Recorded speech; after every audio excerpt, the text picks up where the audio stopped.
Kunamuchi saint Francis Xavier's ദേവാലയത്തിൽ പൗരോഹിത്യ രജത ജൂബിലിയും ദേവാലയം പുതുക്കി പണിതതിന്റെ രജത ജൂബിലിയും ഇടവക ദിനവും ആഘോഷിച്ചു. ഇടവക വികാരിയും ജൂബിലേറിയനുമായ ഫാദർ ജെയ്സൺ മാറോക്കി മുഖ്യ കാർമ്മികനായി നടന്ന ദിവ്യബലിക്ക് ദേവാലയം നവീകരിച്ച ഘട്ടത്തിൽ വികാരിയായിരുന്ന ഫാദർ സൈമൺ തേർമടം സഹകാർമ്മികനായി. ഇടവകാംഗവും Pavaratty saint Joseph school principal father Jose Kidangan സന്ദേശം നൽകി. തുടർന്ന് സ്നേഹവിരുന്നിനു ശേഷം ദേവാലയം ഓഡിറ്റോറിയത്തിൽ നടന്ന പൊതുസമ്മേളനത്തിൽ മെൽബൺ രൂപതാ bishop emeritus Mar Bosco Puthur jubilee ഉദ്ഘാടനവും ഡയാലിസിസ് ഫണ്ട് ഉദ്ഘാടനവും നിർവഹിച്ചു. ഇടവക ക്രിസ്തു വിശ്വാസികളുടെ ഒരു കൂട്ടായ്മയാണ്, ഒരു സമൂഹമാണ്, ഒരു കുടുംബമാണ്.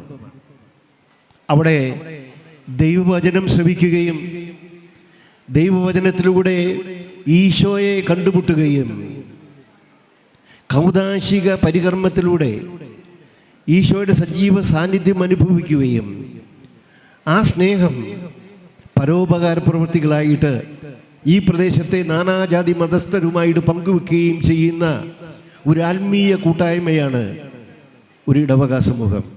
അതിരൂപത വികാരി general monsignor Jason Koonamplackal jubilee ആശംസ അർപ്പിച്ച ശേഷം വികാരിയെ ആദരിച്ചു. പ്രൊഫസർ സി രവീന്ദ്രനാഥ് എം.എൽ.എ, ഇടവകാംഗങ്ങളായ ജനപ്രതിനിധികളെ ആദരിച്ചു. അതിരൂപത കുടുംബ കൂട്ടായ്മ director father Francis Tinkil Vazhappilly ഇടവകയിലെ മികച്ച കുടുംബ കൂട്ടായ്മകളെ ആദരിച്ചു. തുടർന്ന് വിവിധ കലാപരിപാടികളും അരങ്ങേറി. ചടങ്ങുകൾക്ക് കൈക്കാരന്മാരായ Joshy Varghese, Alphonse Muttath, M K. Reji, K V. Joy, general convener A J. Johnson, programme convener Jomy Johnson, ഏകോപന സമിതി പ്രസിഡന്റ് ജിൻഡോ വിൻസെന്റ്, പ്രതിനിധി യോഗം സെക്രട്ടറി അഡ്വക്കേറ്റ് സോജൻ ജോബ് തുടങ്ങിയവർ നേതൃത്വം നൽകി.